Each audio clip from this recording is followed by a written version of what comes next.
The nurse was taking care of a patient in a vegetative state when suddenly a tongue licked her face. It turned out to be a colossal cockroach, towering at 2.5 meters, appearing behind her. Just as the nurse thought her end was inevitable, the next second, with a loud bang, the cockroach was blasted into pieces. Surprisingly, the one who saved her was a man who had been paralyzed for 2.5 years, despite being weak before he fell into a coma. 2.5 years ago, due to extensive environmental pollution caused by human activities, the cosmos deemed the entire Earth as a virus immune system, resulting in numerous mutations among various life forms. Soon, 90% of humanity fell victim to monstrous creatures. Just as humanity was on the brink of extinction, a rare breed of individuals known as Extraordinary Hero emerged. Harnessing extraordinary powers, they annihilated countless monsters, ultimately establishing one human survival zone after another. To uncover more Extraordinary Hero, the Extraordinary Academy was established, conducting tests for everyone who turned 18. The testing grounds of the academy were filled with eager students, and Extraordinary Hero were categorized into 5 levels: White Dust, Blue Spirit, Purple Soul, Red Deity, and Black Saint. The academy only admitted Extraordinary Hero of Blue Spirit level and above. Soon, it was the turn of the male protagonist, Mingi, who confidently reached out his hand towards the crystal for testing. And suddenly a dazzling white light emitted from it. Mingi looked at the glowing sphere in his hand with disbelief. He had awakened the most useless talent, White Dawn, luck. Immediately, everyone started laughing loudly. After all, the probability of awakening a White Dawn talent was only 1 in 10 million, and on top of that, Mingi awakened a luck talent that had no combat capabilities. Even his girlfriend of many years displayed a disappointed expression on her face. Unable to accept reality, Mingi drove away on a motorcycle, escaping the testing site. How could he deal with monsters capable of destroying skyscrapers with such a useless talent? Was he truly worthless? In his confusion, a shooting star suddenly streaked across the sky and headed straight towards him. However, Mingi, without any intention of evading, looked at the incoming meteor with a self-deprecating smile. With luck ability on his side, bullets couldn't hit him. How could a meteor strike him? Nevertheless, the meteor crashed heavily onto Mingi, causing an explosion. After the dust settled, Mingi lay motionless on the ground, unsure if he was alive or dead. At that moment, a glowing sphere appeared, attempting to merge into Mingi's body. And suddenly, an indistinct figure of a woman appeared in his consciousness. She conducted a comprehensive analysis of his body, revealing that the host possessed a latent superpower, luck, with no fighting ability, making him easily killed. The woman injected a red energy into Mingi's body, and under the influence of the energy, his body underwent a profound transformation. I bestow upon you the Red Deity level Profound Fist. This should be enough for you to protect yourself until my awakening. At this moment, Mingi had already been admitted to the hospital. However, after the doctor's examination, all his physical indicators were normal. In the end, they could only diagnose him as a vegetative patient, possibly never to wake up in his lifetime. Upon hearing the news, his girlfriend rushed over immediately, leaving a bouquet of flowers before departing. In the following month, classmates who had mocked him before also came to visit. However, they had no intention of him waking up, they just wanted to ridicule him. During their visit, they noticed an envelope among the flowers and curiously tore it open to read. To their surprise, the school belle, 𝗔𝗯cie, had actually accepted the confession from this supposed, worthless, guy. Enraged, they tore the letter to shreds on the spot. 2.5 years later, the city was now facing an invasion of countless mutated cockroach monsters, rapidly infiltrating the hospital. Doctors were busy evacuating, but a worried nurse rushed towards the end of the corridor because she knew there was a comatose student there. Even if he might never wake up, she couldn't leave him behind. This person was the male protagonist, Mingi. The nurse quickly helped him up, preparing to evacuate. However, as she glanced through the window, she saw the reflection of the cockroach monster. Suddenly, its sharp claw rested on her shoulder. The nurse was immediately petrified with fear, unable to move. In her moment of despair, Mingi, who had been unconscious for 2.5 years, sat up abruptly. With a single punch, he annihilated the cockroach monster. Then, Mingi reached out to assist the nurse and said, "Thank you for taking care of me for so long. Leave the rest to me." Curious, she asked, "How did you manage to defeat a mutant creature with just one punch?"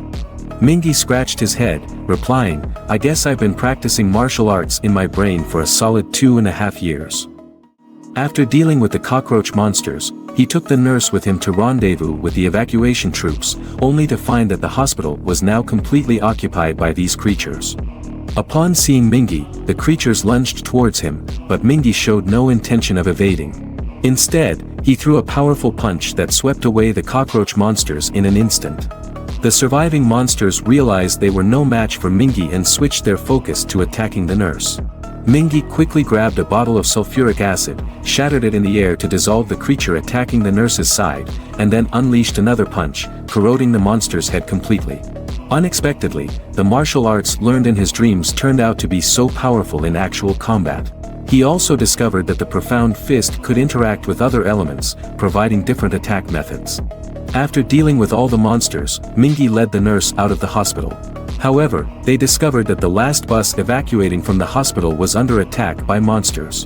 Fortunately, a star-level extraordinary hero arrived just in time. He instantly shot down numerous cockroach monsters. Just when he thought the battle was over, a crimson light suddenly appeared behind him, and a rat-like monster opened its bloody mouth, lunging towards him.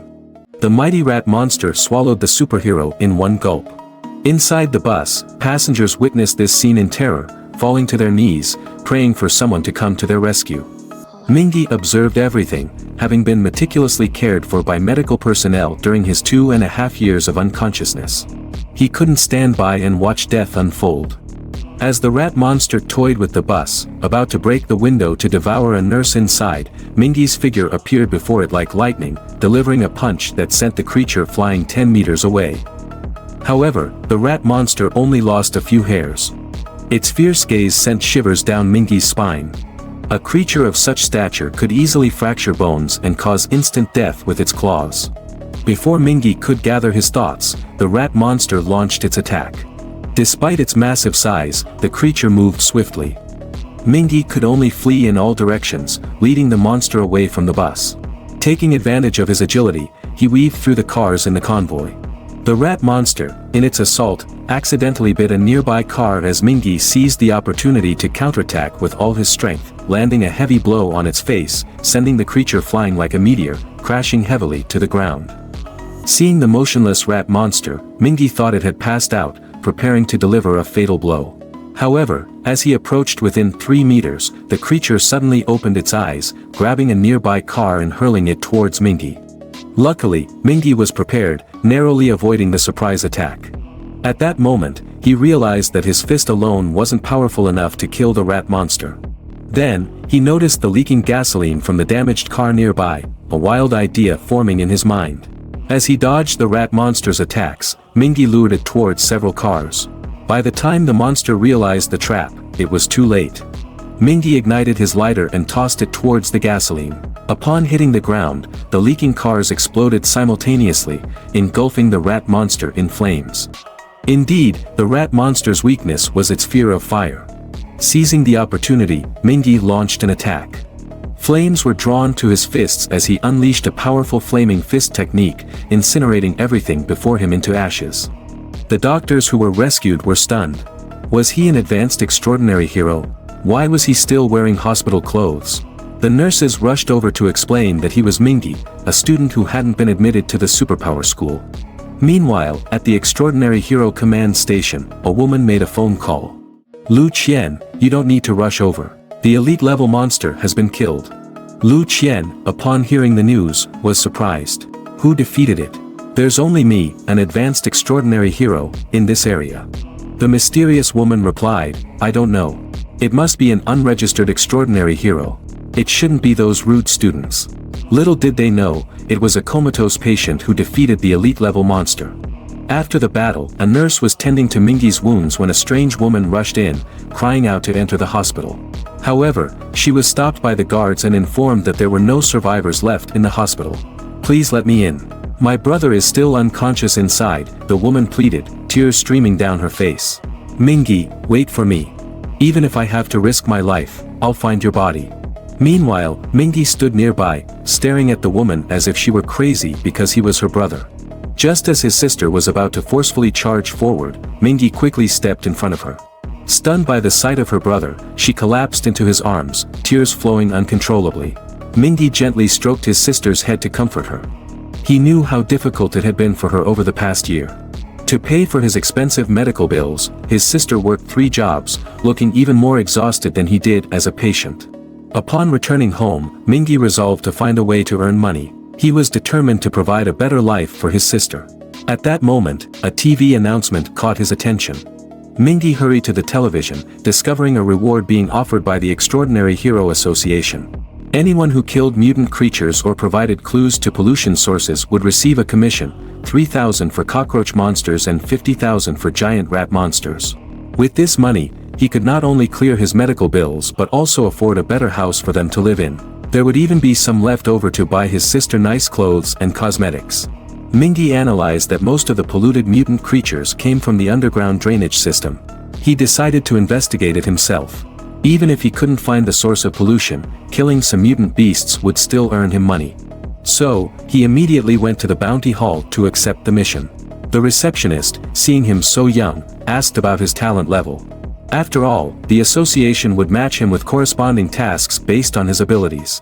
Mingi felt embarrassed as he admitted he hadn't participated in any tests and didn't know his level. Upon hearing this, the receptionist explained that someone like him needed to demonstrate basic supernatural power in the training ground. Then, the association would issue him a Trainee Extraordinary Hero badge. In the future, he could undergo a series of assessments to achieve ratings such as star level or higher.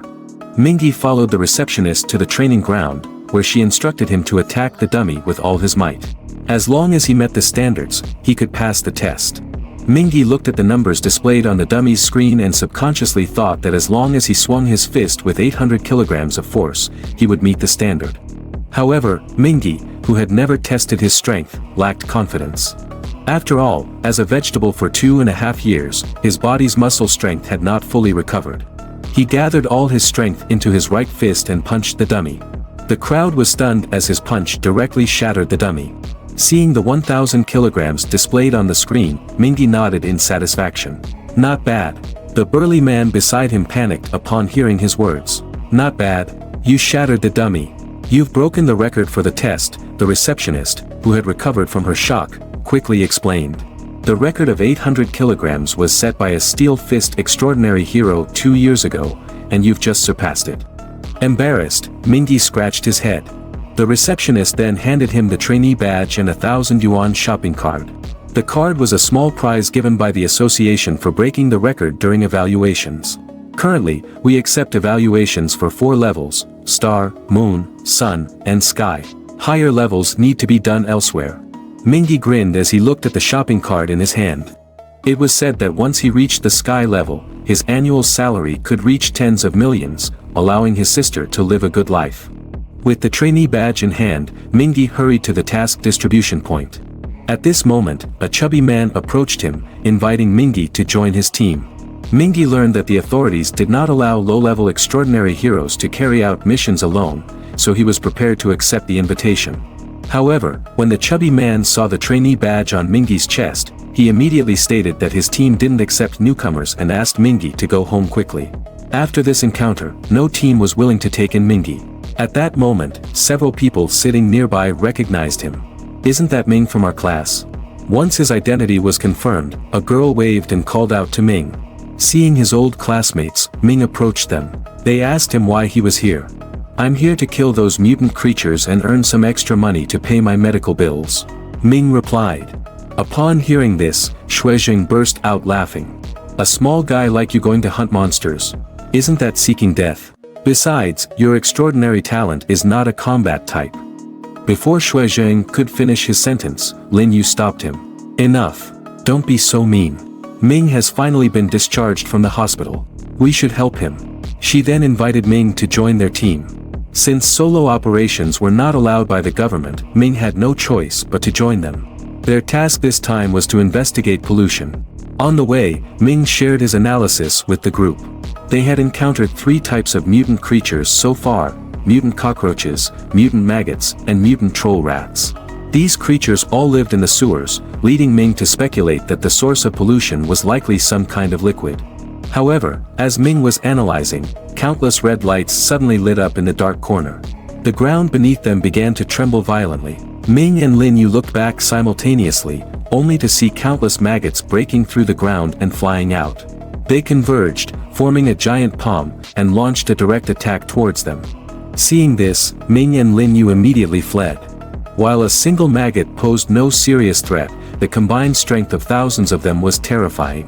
𝗔𝗯cie, curious about Ming's panicked escape, turned to look, only to be frightened by the scene and hurriedly fled as well. Suddenly, a cry for help came from behind the group. It turned out that Lin Yu had tripped while running, and she was about to be engulfed by the maggots. In a critical moment, Ming swiftly rushed to Lin Yu's side, pushed her away, and then shattered the nearby fire hydrant with a punch.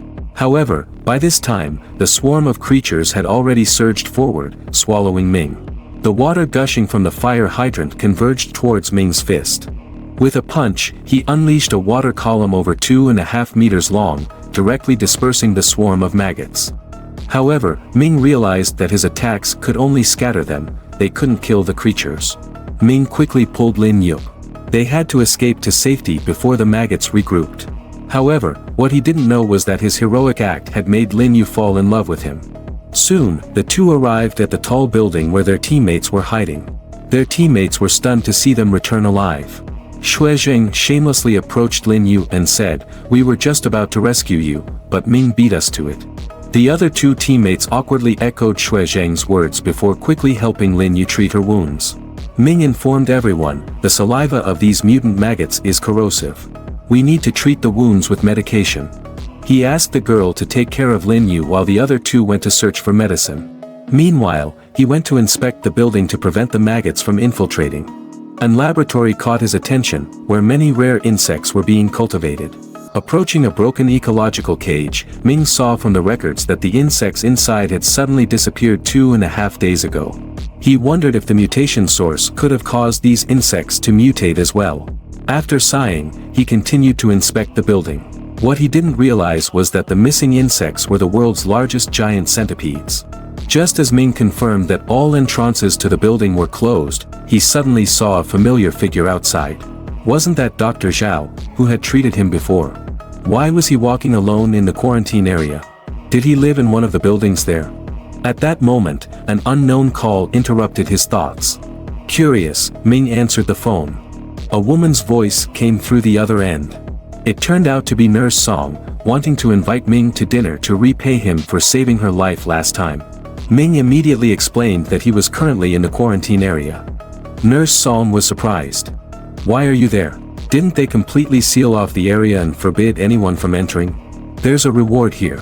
I want to earn some money to lighten my sister's burden," Ming replied. Upon hearing this, Nurse Song asked if Qin Yu and he were biological siblings. "We're not related by blood. We grew up in an orphanage together." Strangely, upon hearing this, Nurse Song suddenly felt relieved. "You're such a responsible young man. I wish I had a brother like you. Since you're working, we'll have to wait for another time." "Oh, by the way, I saw Dr. Zhao here," Ming added. Nurse Song frowned upon hearing this. "That's odd. His home isn't there either. Speaking of Dr. Zhao, he's been acting strange this past year. He used to be diligent, but now he's often absent or leaves early for no apparent reason. It seems like his mental state is deteriorating. Once headquarters sent him a sample of disaster demon blood for purification, but he accidentally lost it." Ming froze upon hearing this because he remembered that disaster demon blood could mutate upon contact with oxygen in the air. Some samples even had a dormant period of a year. Could it be that this is the source of the pollution? Ming hurriedly confirmed with Nurse Song the exact time when the disaster demon blood went missing, and Nurse Song's answer coincided perfectly with 1 year ago. The timeline matched up, and coupled with Dr. Zhao's strange behavior, Ming quickly informed Nurse Song, this contamination and mutation are very likely caused by the disaster demon blood. No wonder Dr. Zhao ran into the quarantine zone himself. He must have realized his grave mistake and wanted to retrieve the lost blood from that day. Ming instructed Nurse Song to inform the authorities to investigate the abandoned building as soon as possible, while he intended to intercept Dr. Zhao. Quickly, Ming gathered with his teammates in the lobby and assured them that the area was safe as long as they secured the main entrance tightly. "You guys rest here. I need to go out for a bit but we'll be back soon," he told them before rushing out amidst their astonished gazes. He chose a shortcut to intercept Dr. Zhao, but several cockroach monsters noticed him and surrounded him. However, Ming remained calm and swiftly dispatched them all with a single punch. Soon, he found Dr. Zhao and silently followed him. To his surprise, when Dr. Zhao entered the abandoned building, he discovered a gaping hole on the ground next to a ladder leading deep underground. Without hesitation, Ming jumped down and landed in what appeared to be connected to the sewage system. Dr. Zhao's bizarre behavior led them to the city's central water supply station. As Dr. Zhao climbed toward the highest point of the water station, Ming quickly stopped him, causing Dr. Zhao to startle and almost slip. Ming then questioned Dr. Zhao about whether the serum had been disposed of properly a year ago. Dr. Zhao's body began trembling uncontrollably upon hearing the question. He descended the ladder and confessed that he hadn't intentionally concealed it, but his negligence had caused this situation. He only wanted to check if the area was contaminated, especially since the serum was lost nearby. He begged Ming not to tell anyone, revealing the truth would cost him his job and possibly land him in jail, leaving his wife, children, and family with no one to care for them. Feeling a pang of compassion, Ming bent down to help Dr. Zhao up and suggested reporting the incident to the authorities for proper handling. However, as soon as he mentioned reporting to the authorities, Dr. Zhao's eyes flashed with a hint of red. "Looks like you haven't told anyone else yet," he said. Ming admitted that he hadn't. He believed it was best to clarify the matter with the authorities himself. Dr. Zhao, upon hearing this, became visibly excited, his body trembling even more. Then, with a mischievous grin on his face, he began walking toward Ming.